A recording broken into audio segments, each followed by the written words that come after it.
কেন্দ্ৰৰ নিৰ্দেশত আদানী গোষ্ঠীত বিনিয়োগ কৰিছিল LICয়ে। ৱাশ্বিংটন পোষ্টৰ বাতৰিৰ পিছতে দেশে বিদেশে আলোড়ন। বিত্তীয় সংকটৰ পৰা উদ্ধাৰৰ বাবে বৃহৎ ধন বিনিয়োগ LICৰ। আদানী গোষ্ঠীত 30,000 কোটি বিনিয়োগ কৰিছিল LICয়ে। মে মাহত ভাৰতীয় জীৱন বীমা নিগমে আদানীক দিছিল প্ৰায় 5,000 কোটি। আৰু মাৰ্কিন সংবাদপত্ৰখনৰ মতে আদানী গোষ্ঠীৰ মুঠ ষ্টকৰ 4% মালিক LIC।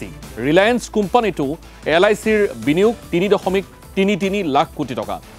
ITCত 82.8 কোটি টকা বিনিয়োগ LICৰ।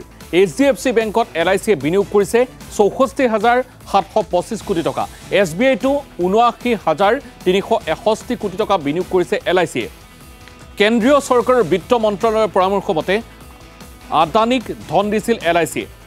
ৱাশ্বিংটন পোষ্টৰ বাতৰি অস্বীকাৰ জীৱন বীমা নিগমৰ। আদানী গোষ্ঠীত ধন বিনিয়োগত হাত নাই বিত্ত মন্ত্ৰালয় LIC। আৰু LICয়ে স্বাধীনভাৱে ধন বিনিয়োগ কৰা বুলি মন্তব্য কৰিছে।